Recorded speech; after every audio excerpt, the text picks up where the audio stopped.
UDF വോട്ടുകൾ വെട്ടിമാറ്റാൻ BJP ശ്രമമെന്ന ആരോപണം ശക്തിപ്പെടുന്നു. SIR-ൽ vote വെട്ടാനുള്ള form 7 വ്യാപകമായി BJP സമർപ്പിക്കുന്നുവെന്ന് തൃശൂർ DCC പ്രസിഡന്റ് ജോസഫ് ടാജറ്റ് ആരോപിച്ചു.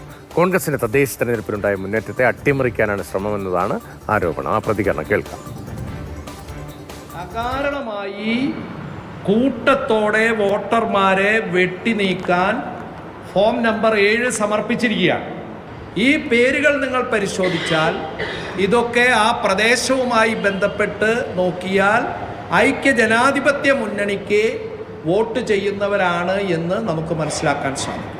അപ്പം ഇത് വലിയ ഒരു ആസൂത്രിതമായി വലിയ കരുനീക്കവുമായി കോൺഗ്രസിനെ ഈ കഴിഞ്ഞ തദ്ദേശ സ്ഥാപനങ്ങൾ തെരഞ്ഞെടുപ്പിൽ ഉണ്ടായ നേട്ടത്തെ അട്ടിമറിക്കുന്നതിന് വേണ്ടി ഭാരതീയ ജനതാ പാർട്ടി ചെയ്തിട്ടുള്ളതാണ്.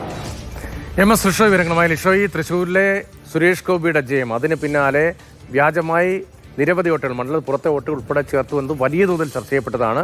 ഇപ്പോഴത്തെ ആരോപണവും അതിന്റെ നിജസ്ഥിതിയും എന്താണ് എന്നിപ്പോൾ വിശദീകരിക്കാൻ കഴിയുമോ?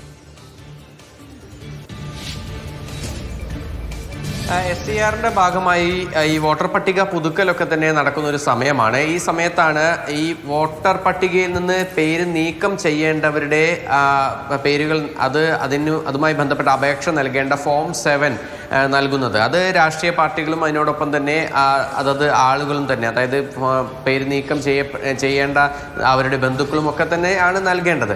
ഇത്തരത്തിൽ രാഷ്ട്രീയ പാർട്ടികൾ ഇത്തരത്തിൽ ഫോം 7 വളരെ അധികം, അതായത് ഈ പ്രധാനമായും ഇവിടെ ചൂണ്ടിക്കാണിക്കുന്നത് തൃശ്ശൂർ നെട്ടിശ്ശേരിയിലെ സംഭവമാണ്. 150, 151, 55, 163, 166 എന്നീ ബൂത്തുകളിൽ വ്യാപകമായി BJP നേതാക്കൾ ഫോം 7 BLOമാർക്ക് സമർപ്പിച്ചു എന്നുള്ളതാണ് നിലവിൽ ജോസഫ് ടാജറ്റ് DCC പ്രസിഡന്റിന്റെ ആരോപണം. ഇത്തരത്തിൽ ഇതുമായി ബന്ധപ്പെട്ട് ഇതിൻ്റെയൊക്കെ തന്നെ നിജസ്ഥിതി പരിശോധിച്ചപ്പോഴാണ് ഇവരൊക്കെ തന്നെ ആ സ്ഥലത്ത് ഉള്ളവർ തന്നെയാണ്, ഉള്ള ആളുകളുടെ തന്നെ വോട്ട് നീക്കം ചെയ്യുന്നതിന് വേണ്ടിയുള്ള ഗൂഢ നീക്കം BJPയുടെ ഭാഗത്തു നിന്നും ഉണ്ടാകുന്നു എന്നുള്ളൊരു ആരോപണം ഇപ്പോൾ ഈ കോൺഗ്രസിന്റെ ഭാഗത്തു നിന്നും ഉണ്ടായിരിക്കുന്നത്. മാത്രമല്ല BLOയുടെ മകന്റെ വോട്ട് പോലും ഇത്തരത്തിൽ നീക്കം ചെയ്യുന്നതിന് വേണ്ടി BJP നേതാക്കൾ ഈ അപേക്ഷ സമർപ്പിച്ചു എന്നുൾപ്പെടെയുള്ള ആരോപണങ്ങൾ ഇവിടെ ഉന്നയിക്കുന്നു. ഇത് തദ്ദേശ തെരഞ്ഞെടുപ്പിലെ തങ്ങളുടെ മുന്നേറ്റം ഇല്ലാതാക്കുന്നതിന് വേണ്ടിയുള്ള ശ്രമമായാണ് കോൺഗ്രസ് വിലയിരുത്തുന്നത്.